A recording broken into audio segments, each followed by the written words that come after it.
Right now, I am very, very excited to introduce the BCDA, the Berkshire Country Development Alliance. We have 4 speakers. Full disclosure, I am a member of the BCDA, a very proud member. This is a group of professionals that meet several times a year to discuss fundraising ideas and best practices. And what's really special about this group is you would think it's a competitive, but it's not. It is collegial and professional and really a very special group of people. I personally call them the magicians and wizards of the county. Raising money is really hard work in any environment, especially in a place with the Berkshires, with our seasonality and our tight competition for nonprofit dollars. So these are really the magicians of the universe. Today's panelists are our 2 outgoing chairs of BCDA, Alex Groff, who is the Director of Development at Williams College Museum of Art, Jessica Provenz, who is the Director of Development at Barrington Stage, and they are joined by the 2 incoming chairs of the BCDA, Natalie, Johnsonius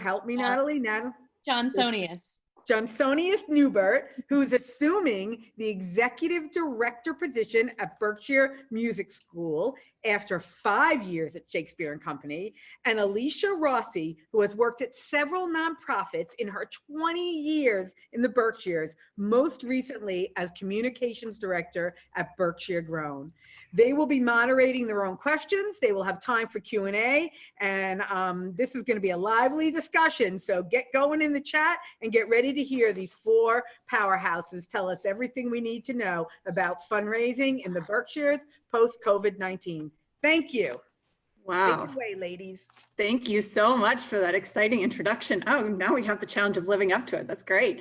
On behalf of the Berkshire County Development Alliance, I want to thank Liana and the Berkshire and the Nonprofit Center of the Berkshires for inviting Jessica, Natalie, Alex, and I to participate in this digital adventure. NPC is a critical resource in this county, and we are grateful for all that you do. Thank you for these past 2 days of presentations and workshops. The organizers, presenters, and audience members have all been a source of great inspiration. We encourage everyone, as we've said throughout, and I've heard lots of people say, write in your questions or requests for clarification in the Q&A tab. If you just want to kind of join in on the chat, please do that in the chat tab. And make sure it's sent out to everyone, so panelists and audience. So just pay attention to who you're writing to. We will do our best to answer all of them. We have a lot of questions prepared, but we do want to make sure and get to your questions as well if we can. If you aren't familiar, and as Eileen just said, Berkshire County Development Alliance is a grassroots group of local fundraisers and development professionals in all fields of nonprofit work. We maintain a listserv and a Facebook group to post questions, share opportunities, and find points of connection, support one another in this critical and challenging work. And since going remote, we've been meeting every other week via Zoom to stay on top of rising issues. If you are interested in joining our group, you can email Natalie or myself. I will put our emails in the chat here in a bit, and we will add you to our listserv group, and you can stay on top of when we're meeting. Today, I'm going to tell you we're going to share some of the topics and ideas that have come up in these Zoom meetings recently. So these are pretty Berkshire specific, but many of the things can be applied beyond the Berkshires. Alex is going to start us off by leading a conversation on office structure. Next, I will ask members of our panel to discuss virtual events. Jessica will open a discussion into engaging with donors and all that might look like. And finally, Natalie will field questions from the audience. So again, be sure and put your questions in the Q&A tab below. So take it away, Alex. Thanks so much, Alicia. So I'm going to kick things off by talking about current development office structures.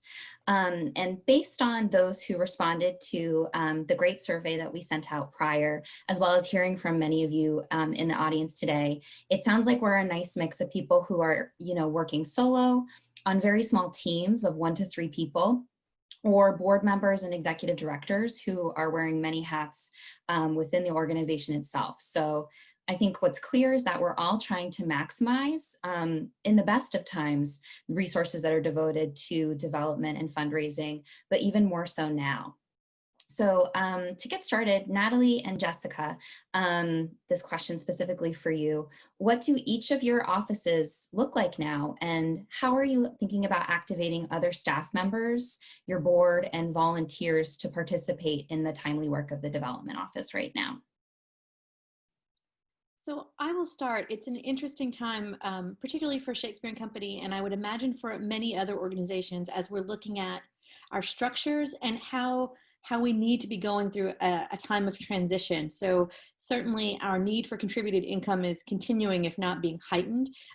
Meanwhile, programming certainly for a lot of cultural organizations in the Berkshires is really going down. And so as I am leaving in the leadership position, it's looking at how all of the other team members can play a role to get through to the next leader, who will presumably be hired in the coming weeks or months. But most importantly, how do we engage all of the staff members beyond the development office to be doing development? So, this summer, Shakespeare and Company does not have performances on its stages. So for example, what might the company manager who's still on salary do to fill in that gap? What are the big picture projects that we can look at that different staff members could play a hand in, so that everyone is thinking about development and fundraising and getting the message out about the company in this time? Yeah, I'm going to echo what Natalie said. So I'm Jessica Provenz. I'm at Barrington Stage, and we are one of the rare organizations in the Berkshires that is happily and bravely and trepidatiously charging forward this summer. And so we have put out extensive social distancing plans with the hope that there could be theater in the Berkshires this summer. So that means that what we're doing might look a little different than what some other organizations are doing, because we're dealing with both a COVID response and also, in some cases, doing what we normally do. So it's a really strange and interesting and fascinating and high-paced time. I will say that what Natalie said sounds really right to me. It's all hands on deck for us. So we have, our tradition is we have 4 people in the development office, and right before this pandemic, one of our team members departed for completely separate reasons. And so, as I'm sure many of you have, there's a pause on hiring. So we are currently three solid team members, but everybody's on the team. So since the priority really is fundraising at this time, and even though we are going to have performances this summer, it's not going to look like we're not going to have those blockbuster experiences that we normally do. Best case scenario, we're going to have, I think, 11% of our audience. So not to get lost in those details, but essentially fundraising is really, really critical right now. And we have activated the board and our development committee. And I guess what I feel is most important here is that this has really been an opportunity to say, okay, it is all hands on deck. And what does that look like? And so it is the box office. And they have really turned into every single conversation becomes a conversation about donating. In addition to, it's not just returning the tickets, it's would you consider making this a donation? Every conversation looks like that. I also, we've had some interesting opportunities where I've had 3 people reach out to us and say, hey, my internship for this summer fell through. Can we intern for you? And I can say, sadly, like, we don't have any money because we are running so tightly right now. And they have said, that's okay. And so again, like, all hands on deck, for anywhere from the board to the interns, like, everybody is pitching in. And finally, we are looking at creative ways to use volunteers that maybe we never have before, because again, we're operating really leanly right now. Mm-hmm. One thing I will add is one thing for everyone to, no matter what size your development department is, if it's a 5-person team or if it's really, one development person or just the executive director, the more nimble and flexible you can be, the more successful you're going to be. So if you're a small office anyway, and let's say the entire office is 4 people, including the executive director, including a marketing person, including an outreach person, all of those people are going to be in the game, and there is no, that's not my job, or I don't do data entry, or I'm not comfortable talking to patrons. If you're not comfortable talking to patrons, perhaps there's something you can do with data entry or organizing the data to analyze it. And I think it's a time for us all to stop and rethink what we've been doing as business as usual. So we've all been working towards a development plan or a strategic plan or a marketing plan. And this is a chance for us to take a breath and say, okay, what does all the data of the last 4 years say? Are we increasing major gifts? Are we increasing maybe our membership base? How could we use that data to make a more strategic plan moving forward? Something that we can really change as the new reality has set in. And sometimes we get so wrapped up in what we're doing every single day that we forget to stop and regroup and say, what are the skill sets we have on our team, and what does our team need moving forward? And then we can look at asking our board for help and asking volunteers for help, or asking interns to come in during this kind of time of transition. It's interesting for me to think of it as a real opportunity to get a reset, a hard reset, as we look at our assets and what we need to do to move forward. Mm-hmm. Thanks, Natalie, for adding on to that. Alicia, I do want to pivot to you for a moment. As a person who has done remote development work before the crisis was going on and working with organizations, what are you seeing now in terms of what work can be done remotely, both now and, in the best of times? And, as someone who's seasoned in working remotely, what do you see as carryovers that people might want to take to their office in the future as well? That's great. And it ties together so many of the things that I've heard other panelists and workshop leaders talking about in terms of, we've all learned so much over these last few weeks and months, in terms of like what works well, what we can do, what our team members can do, and what are the things that, and now thinking ahead, what are the things that we want to carry forward? What are the good things we've learned, the practices we want to continue? So I think there is the opportunity for, and I don't remember if it was Natalie or Jess who just said, pulling in people who have, who will all be on the development team now, because if that's not been a practice in your organization prior, boy, oh boy, is it now. That is a drumbeat that you will hear me say over and over again, probably in every BCDA meeting I've ever attended. Every member of your organization is a member of the development team, from the ticket sellers to your board president.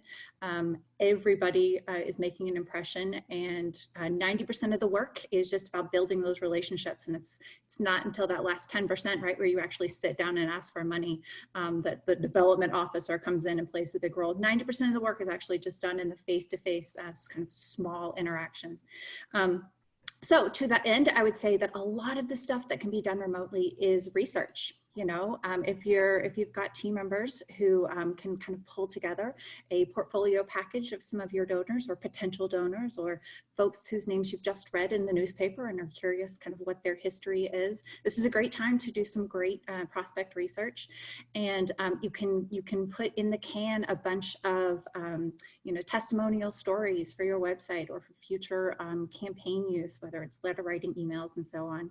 And speaking of letter writing, this is something that personally I really have connected with. It's a real therapeutic process for me, and it's one that I think resonates with folks on all sides, is actually picking up a pen and paper and writing a card, a postcard or a letter, and telling someone that you were thinking about them today, and it could be just because your dog started, this is my dog, chewing on a blade of grass, and saying, remember that time when we were out at the baseball game, and it's something just very instantly relatable, and it's real, right? It's that concrete holding in your hand.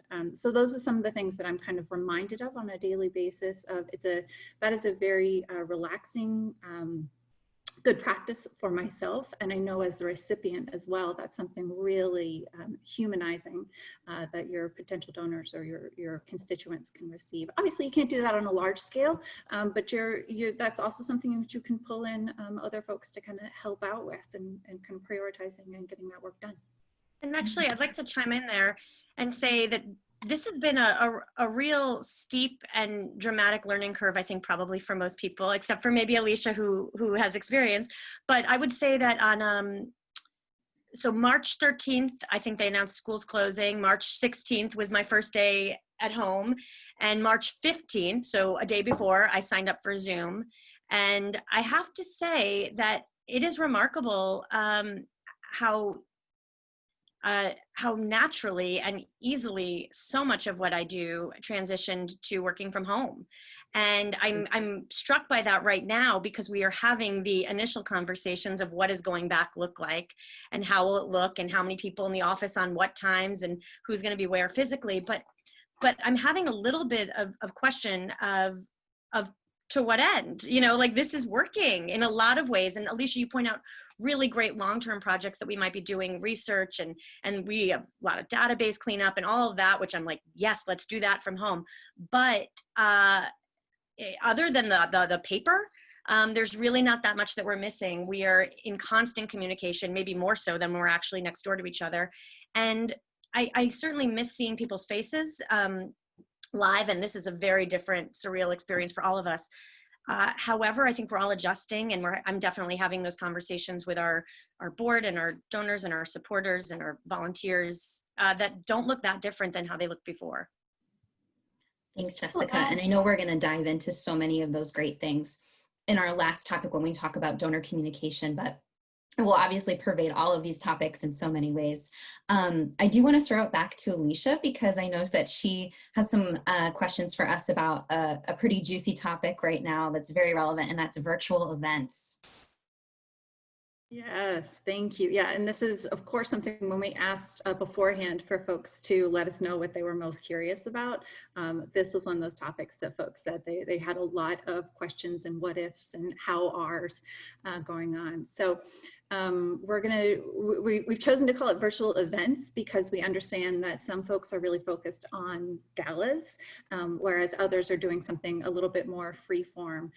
So this is one of these opportunities where if there's something that you want us to drill down and focus on, please let us know. But for those panelists, and Natalie, I hope you don't mind, I'm going to start with you there. What have we learned from virtual events we've attended so far?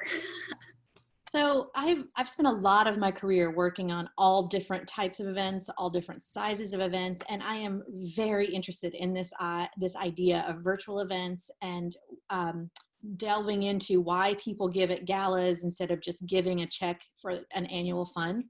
And the psychology of giving to a gala is really about fun. It's about engaging with your community and your friends, and to a certain degree, there's a little bit of, I don't want to say showing off, but you know, there's spending money in a public way has a very different feeling than giving, say, anonymously a check in the mail.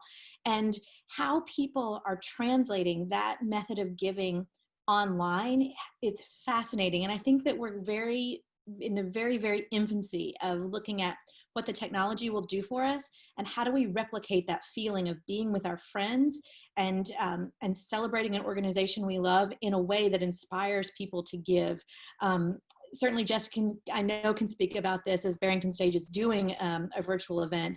I've been looking into all kinds of fundraising events, from political events to small virtual events to large virtual events. I've probably seen half a dozen or more virtual events in the last 3 weeks. There are a myriad of platforms. A lot of them are Zoom platforms in different capacities. I talked with a political fundraiser yesterday who was saying that she's getting $25,000 a person to be in a private Zoom of 25 to 50 people with large political surrogates, down to having 500 people chime in or drop into the Cata Gala, which was a huge success just a few weeks ago. So Zoom is being used in several different formats, from free to very, very expensive.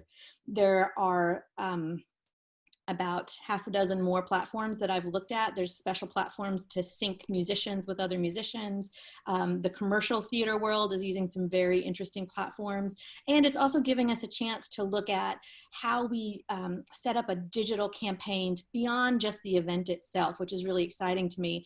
It's something that we as a Berkshire community haven't done as much digital fundraising as say they're doing in New York or doing in Boston. And I think we're going to start seeing a lot of the text to give and a lot of the digital giving opportunities, things like Patreon or even the Facebook giving platforms that are not necessarily tax deductible, but will help you get those grassroots gifts of $10, $25, $50, which are really going to be key right now as we keep going. I think, Jessica, if you want to talk a little bit about what you're doing with Barrington Stage, that might be interesting. And I also, I'm not sure if it has more to do with what Jessica's going to say, but I wanted to, just because someone had asked the question between doing a price ticket versus free admission and asking for donations. So I wanted to make sure we get to that somewhere in here. Yeah, I'm seeing both sides of it. I mean, I was very heartened when I was talking to this political fundraiser yesterday. She is seeing, now political fundraising obviously is a very different thing, but she's seeing Zoom events making $500,000 off $25,000 tickets into a Zoom call. Right. Certainly, CATA's was very successful with a free format that then had to raise the paddle at the end, which is really great. There's for everyone on the call, the platform I believe they used was Mobile Cause, and they did a great job of doing that raise the paddle through that digital platform. So there's, and everything in between, lots of different price points, lots of different sponsorship opportunities. I think what's going to be key is for people to be creative, especially as the technology continues to improve. What we're going to see is a lot of people thinking creatively about how to make it fun this year and not just giving as usual. Perfect, great, thanks. Jess, how's it going over there with your upcoming event? Well, I will say it's a fascinating new world, right? But I will say that we're turning so many things online. So we are doing, we're not calling it a gala. That has turned out to be a word that people don't want to use. We're calling it a bash, and we're having it on June 13th. And you know, there's a lot of things that I've learned in the past few weeks, things that I maybe didn't want to learn, but essentially, like, having watched as many as Natalie has, and sometimes 2 in one night, there's a number of quick tips that I'll give that I've discovered. One is you want to keep it really tight. 45 minutes to an hour feels like a really good amount of time. Things start to go on if there's too many speeches, etc. You don't want it to feel insidery, because one of the great things is that you're attracting hundreds of people that wouldn't necessarily be in your gala audience, which is a wonderful benefit, but also a different universe. And you know, there's been a lot of, we've researched all the platforms, and I think the platforms have to catch up to the time that we're living in. They're not quite there to support us fully. It's sort of fascinating. There's not a platform that we found where you can both watch the live show, have all these conversation about giving going on the side, and share names of sponsors, etc. But there has been a lot of enthusiasm, and I'm really comforted to see that many of the galas that I've watched have far surpassed their goal. But I want to add that we've also pivoted to a number of smaller events, and we immediately started to get brainstorm. We just did a brain dump on week 1. How are we going to communicate with people who we may not see for 4 or 5 months or a year? I mean, who knows? So one of the things that's worked out really well, and it's really low-hanging fruit, is just having, every week we have 2 cocktail parties. And that doesn't look a whole lot different than my screen looks right now, except I'm holding a glass of wine. And we've learned that 6 to 8 screens is the most you want. And there's something, you know, special about it. And so for our organization, our artistic director is somebody that people feel very connected with. And frankly, you know, they want to connect with her and hear what we're doing and how we're all doing. And everybody just really wants to talk and connect on a very human level. And so just having these touch points has been a great use of my $15 a month for Zoom. Frankly, getting major supporters on the line just to say hello in person with a drink and have an hour of conversation has felt like a really wonderful way to connect with people. So that's one point that I wanted to share. I want to echo what Jessica just said about having events not just be, necessarily these galas or fundraising events, but really utilizing them as a stewardship tool to keep people engaged. And myself and my colleagues in the museum world, we've been doing a lot of things like Jessica has just said, these cocktail parties or these virtual dinner parties, which have been really fun. But one spin on that I think has also been fun is engaging either a board member or a volunteer or a major donor to really be the host beyond the executive director. So for them to invite, 6 to 8 people that they're close with and have a staff member present to maybe give some fresh kind of spin, as this carries on, seeing the same people is great, but having others engage in that process and that camaraderie is a really nice way to kind of put it back on your own community and also encourage that community to continue to interact with each other. That reminded me very much of something a panelist or a workshop leader was talking about in comparing the alumni associations from some colleges. So my college does these virtual happy hours, all over the world for alumni to gather together wherever we are.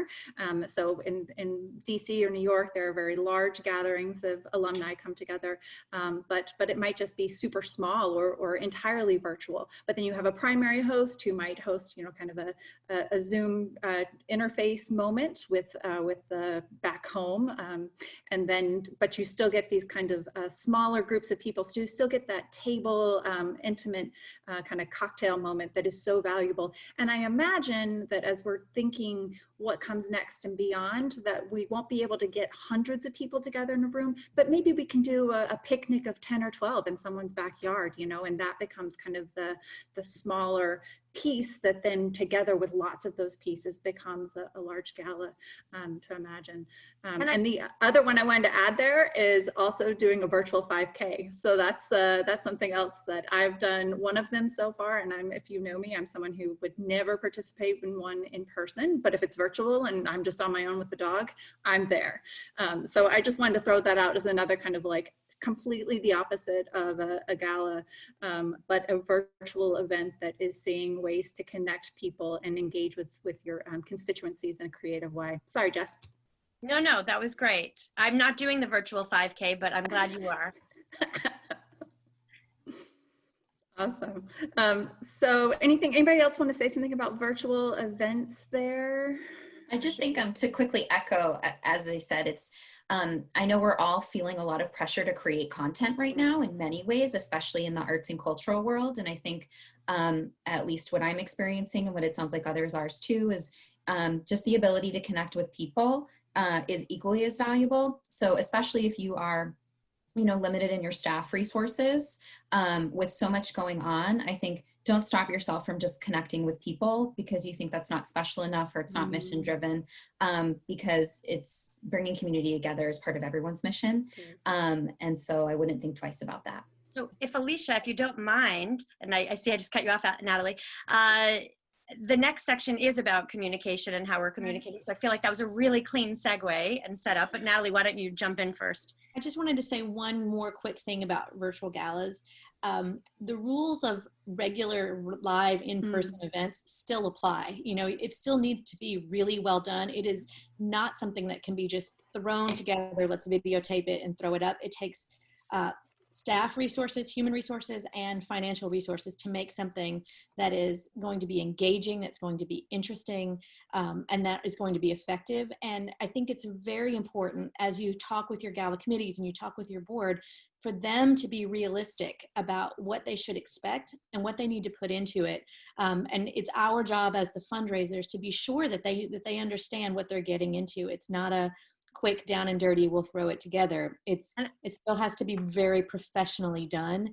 And there are professional technologists that certainly any one of us on this call could put you in touch with if you're interested in doing one. The filmmakers that are local, technologists that are local, and the people that can do the technology to make it really successful. There's nothing more frustrating than not being able to hear someone or to see what's going on or the video's lagging. You certainly want to look at it like all your programming. It should really highlight what's best about your organization. actually, Natalie, I want to add a tip that you gave me that we are using, which is the dress rehearsal for the gala, which never occurred to me. But of course, you know, there's so many technical elements that can go wrong. So I love that you had let me know that Kata had done that, and we're definitely going to do that. And just to add on before we go over to the next conversation, yesterday, I had to subscribe to a new element of Zoom, which is essentially this, that I had to figure out how to do a webinar, which I had not done. But essentially what we wanted to do was share a panel.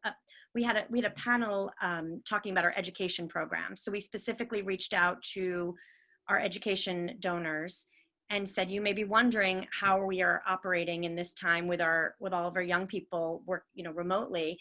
And it was really a fascinating experience, because I learned, I didn't know, how our education director has been working remotely with over 50 kids in high school, all from, you know, all at-risk youth, and how she's been able to try to maintain that online.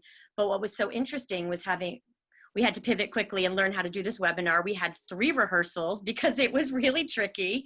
And it also really was effective. We were able to, in 1 hour, communicate with 25 people who support this program, or 25 screens that support this program.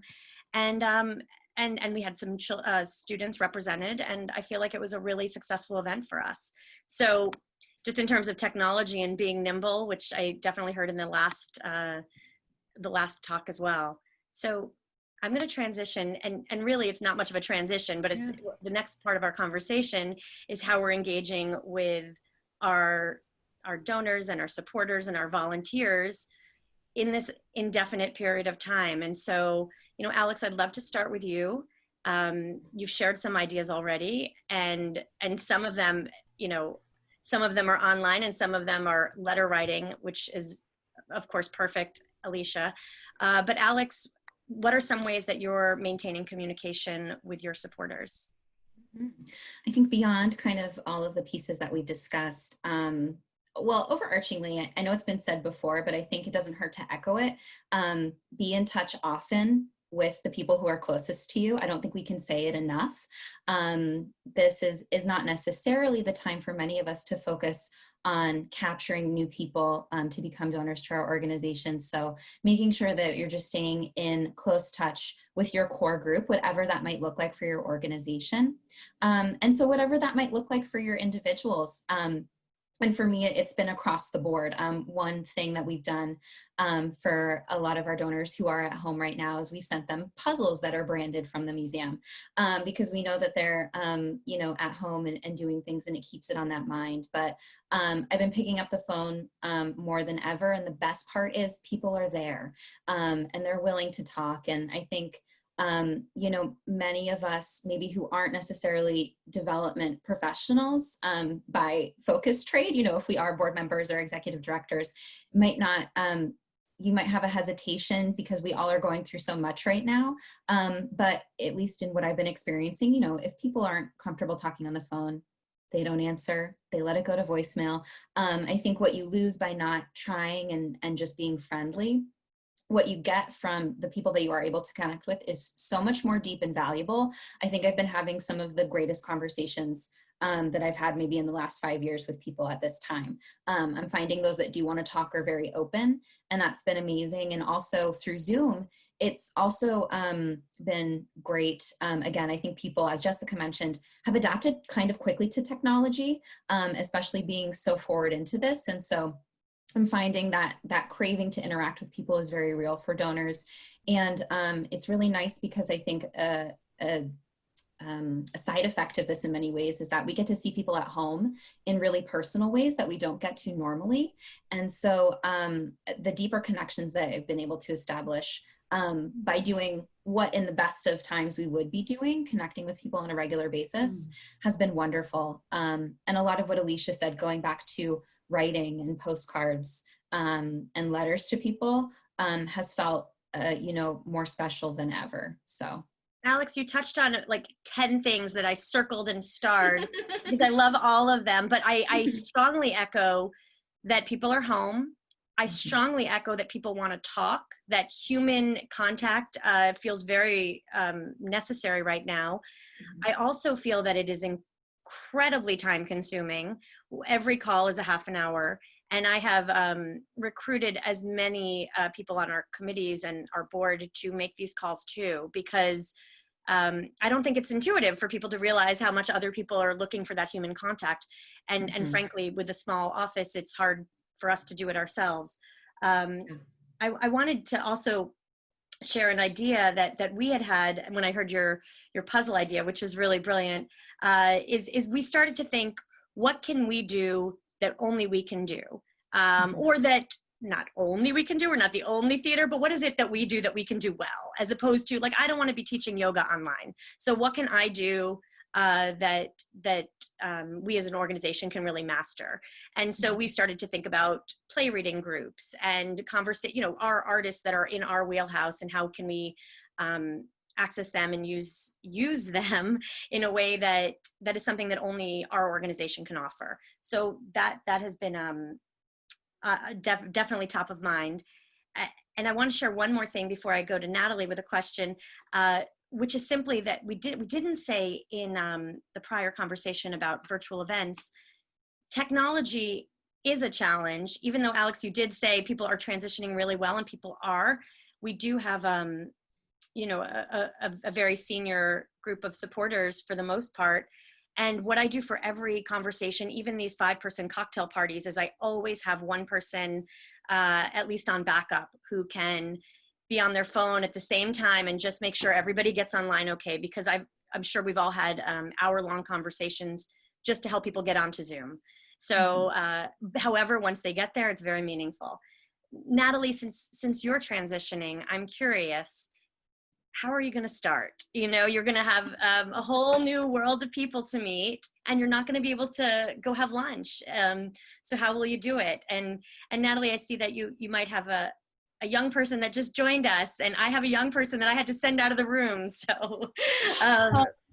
So I think that echoes back to that we all are human, and the most important thing is reaching our donors where they are and being very open and honest with them.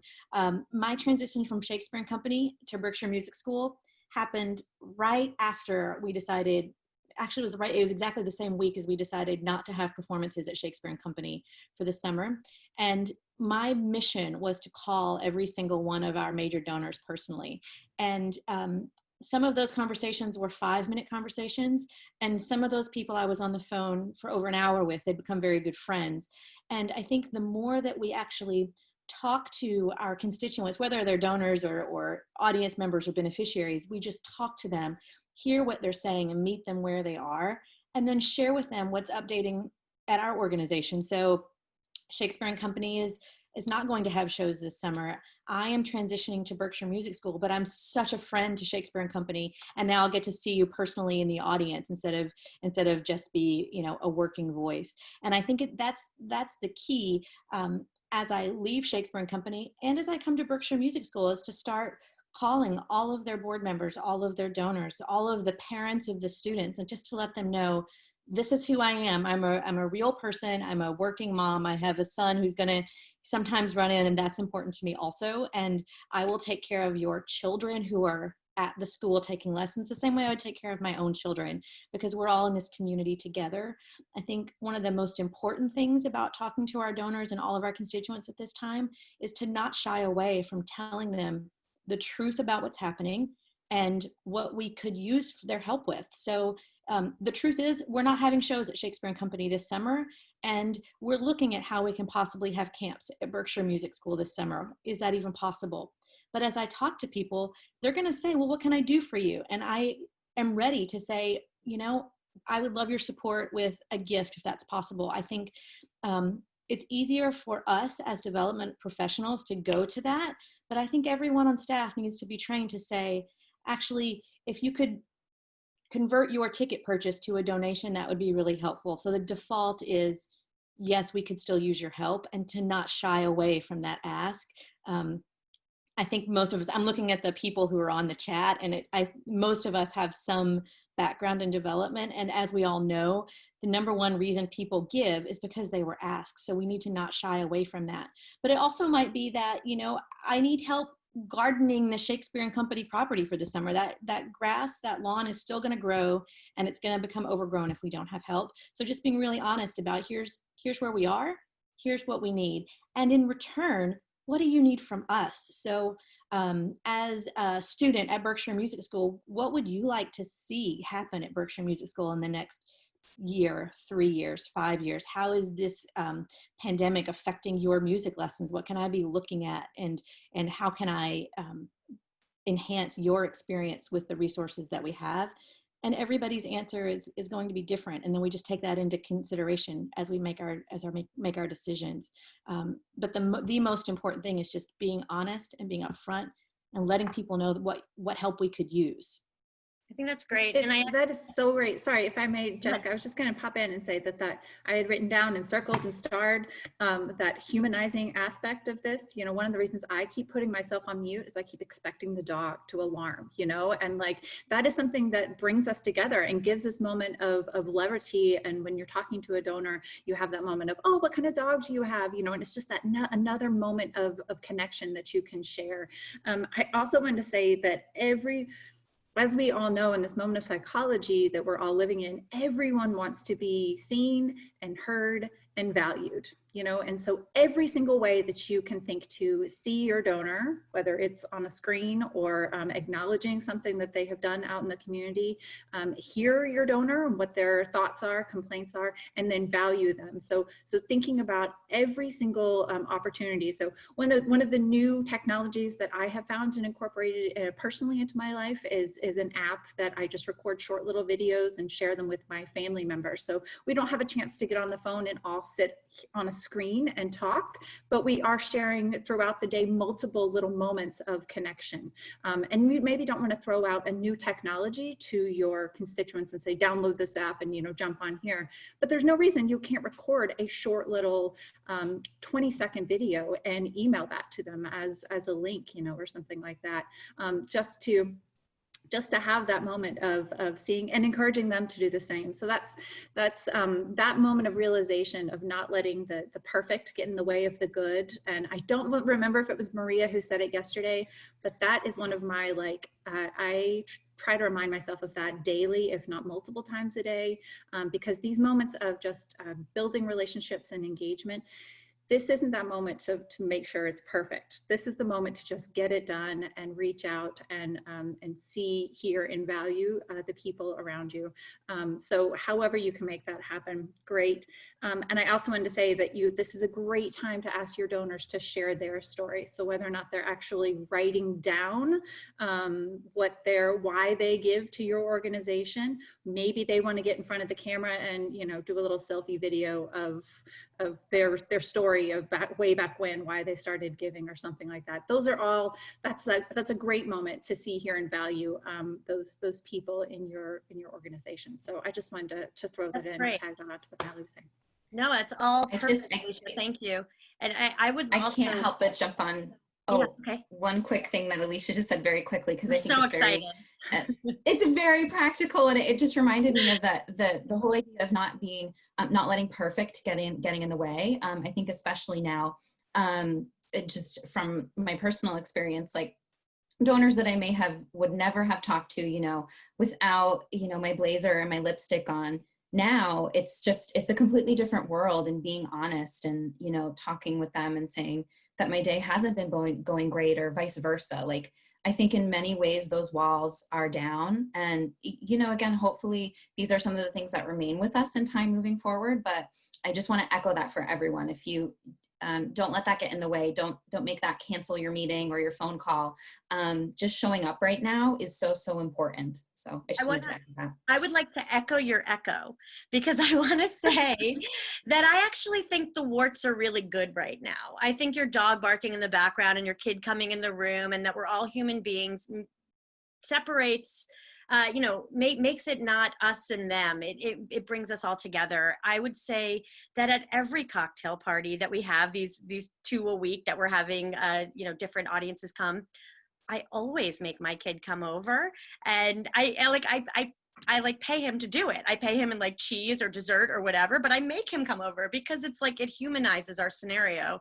And I actually think that when we make videos and share them at this time, like they shouldn't be perfect because they shouldn't be highly produced, and the letters should feel like they're coming from my house as opposed to this other piece. So, you know, Natalie, I do have one other question, or if you want to take over to the Q&A, we can do that. But why don't you start with a question, and then if people want to go ahead and start writing their questions into the chat, then we'll segue to what your questions are. Great. So the last piece that I wanted to touch upon in terms of engagement is a question that we always come back to, and we could talk about this for an hour, but there's a lot of nonprofits in the Berkshires, and we at this organization have, as Eileen said at the beginning, I think done a really wonderful job of collaborating and sharing ideas, and it's not a competitive environment. And yet, you know, there's a number of organizations competing for the same dollars, et cetera. And I wanted to talk about how this time might influence that. And Alex, that's something that has come up with your organization. And I wondered if you wanted to share some thoughts about, you know, not only what Natalie said at the beginning, how we take stock of our own organizations and really do a review right now, but how we take stock of how we work together. And we've also talked about how we support local businesses during this time. And anyway, Alex, I wanted to pass it over to you and see if you had thoughts about that. Sure. So I am currently at the Williams College Museum of Art, which is technically a department of the college itself. We are not a separate nonprofit organization. So in that way, I'm in a very relatively protected moment and place in time, being embedded within a larger, wealthy organization, frankly. And that's very different from me. I come from organizations that are very hands-on and throughout the Berkshires. And so myself and my boss have been thinking about different ways, along with the college, who have been saying at this moment, what are ways that we can support the community? Because the domino reaction is so real. We only succeed if we are better together. And so we've been thinking about different ideas for the future. You know, could that partnership look like the museum being a platform to be a fundraiser for arts in the county or other museums? What we've settled on now that I'm really excited about is this idea of particularly the Clark, Mass MoCA, and Williams College having lots of outdoor sculpture, and how can we support each other in encouraging people to get out. So we're putting together a collaborative public art map that we'll be able to share hopefully in the coming weeks, and we will all be marketing that together to remind people that we're here, we have things for them to do and see, and we're going to be here when we can welcome each other back. So I think this has been one example of a way that we've worked together in a way that we might not have otherwise. And I'm excited to see the different ways that we might all continue to kind of spark and support each other in these ways, but thinking about it not from a fundraising perspective, but a connector perspective. I agree. The leadership at my organization is speaking with the other theaters this summer, and they're all having these conversations, and they're conversations that weren't necessarily taking place or weren't taking place prior to this. And I think it's overdue, and I think it's appropriate that we should all be taking a look at what our neighbors are doing and how we can, you know, continue to collaborate. We're all going to need it. So Natalie, I'm passing it over to you for the Q&A. We have a few great questions that before the event today, we did send around a survey. So these were some questions that people responded to and wanted us to talk about. So let's touch on a few of them. We have about 10 minutes. So if anyone on the call now has a burning question, go ahead and put it in the chat so we make sure to address those. I'm gonna kind of scan through the questions and see which ones I think might be the meatiest conversation. The first one is really interesting, is how we're all looking at revenue and the variety of revenue, the variability of the revenue that we're bringing in now, what changes we're seeing. I think that could lead into what are we seeing in the income this summer, in contributed income, and how we're shifting our focus from what we originally thought. So if we originally thought we were going to bring in $1 million in ticket sales, that's not going to happen. Even at 11%, like Jessica said, that leaves a huge shortfall. Jessica, why don't I pivot this one to you, because you guys are having shows still this summer, you're still having programming, but how are you changing your projections for income this summer What are you seeing as your return? Do you want to talk a I'm little bit? laughing because it changes every day, and it's a really hard question to answer. I'll go back to that nimble answer. Look, at the beginning of all of this, we canceled one show and we redid our budget, and then we canceled another show, we redid our budget, and then we canceled the gala, and then we put in a virtual gala, and then so I'd say it's been a moving target, and so it's not necessarily, we were looking at a 2-year plan at this point, and that became really clear because people from our ticket buyers who are transferring their tickets over to next summer, that is their donation, which is wonderful, but we have to look at it as, okay, they've made their gift for next year, right now.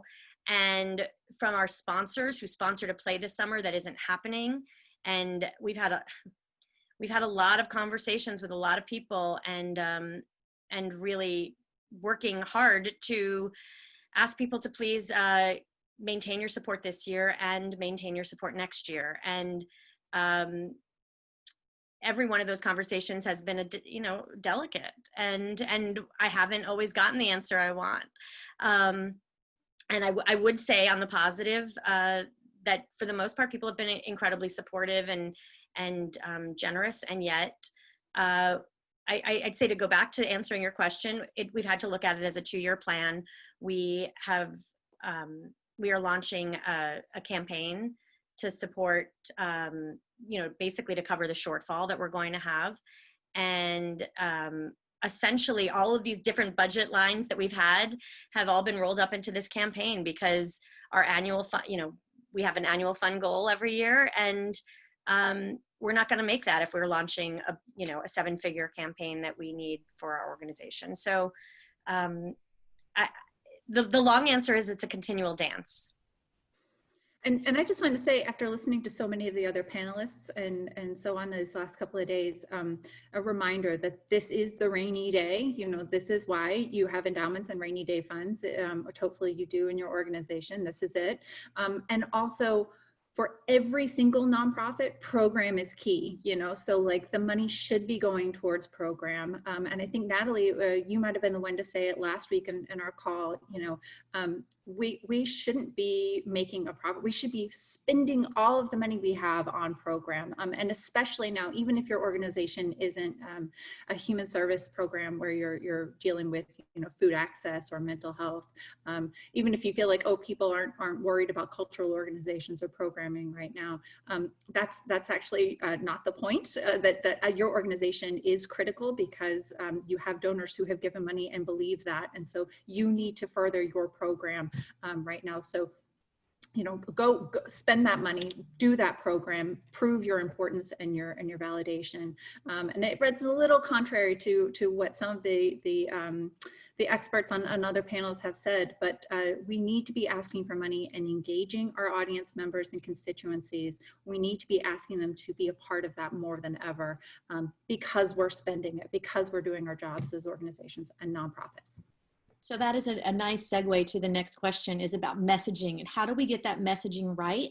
Because certainly those of us who have been in contact with major donors through this whole pandemic, we know that there are people out there, that people care about the organizations that they support. Every single person on this call has their constituents, their major donors, their board members, the people that believe in them, and that knows that every nonprofit in the Berkshires has a very, very specific niche and has people counting on it to receive those services. And there are donors that still want to and have the capacity to give to those nonprofits. It's critical that we get the message right to them, to let them know how that they can help us, and to accept their help and to help them help us. So Alex, why don't I throw this one over to you?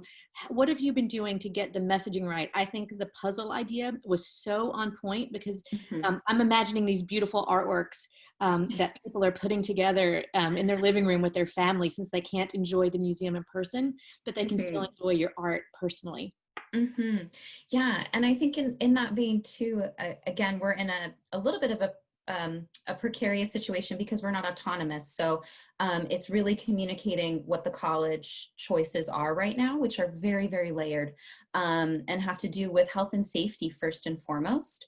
And so I think for people to digest, it's very easy to understand when you can relate it back to, as much as you can, the true reasons for doing what you're doing. I think, as we've all said before, this transparency and being really clear. And I think going back to this idea of have it not being perfect, I think the simpler and clearer, the better. It doesn't have to be a long, elaborate email from your director, and that person might not need to make all of those calls. I think if the message is clear and consistent and can be delivered by everyone who is an ambassador for you, so every staff member, every board member, and then starting with your major donors, so everyone is communicating the same message, it enables you to engage basically a network of people who are sharing what you want on the street, but maybe before you even can. And I do think that that's important. I think, the Berkshires is also a small community. And if you don't put something out there, people are going to say what they want, or they're going to make something up about you or your organization. So I think the more proactive you can be and the more you can get, your organization on board with that messaging, the better. So, I have worked with some people who maybe are hesitant that the message isn't perfect and they're not willing to share, but just share what you can and make sure it's clear and concise and consistent. Alicia, do you have anything to add? I just wanted to say that just as it tags on perfectly to what Alice was just saying, that this is that moment to kind of come back to your mission as an organization and kind of get everybody to work on your elevator pitch for your organization, really inhabit that and get back in touch with why you're doing this, not to just bloviate the kind of what you're thinking and feeling today, but really kind of come down to why your organization is there and important. And as someone said in the chat over here, thankfully it's buried under all the other chats, that it's the authentic really is visible. So when you are fully participating in the conversation with someone, they can tell. So that gets back to the keeping it real, and so on. So I think that's the brilliance. That's the good stuff that we're going to take with us out of this organization, or out of this moment of chaos that we've just experienced, to say, this is really awesome, and this is how we want to continue relating to people on a one-on-one basis.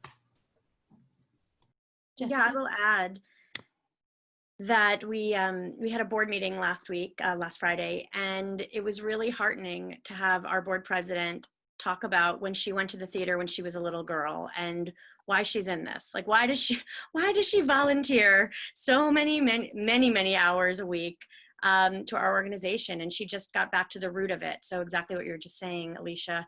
I think getting back to the core of what our organizations do is so important. And each of our organizations have a core audience and are real champions and are real believers. And it's the time to lean on them right now.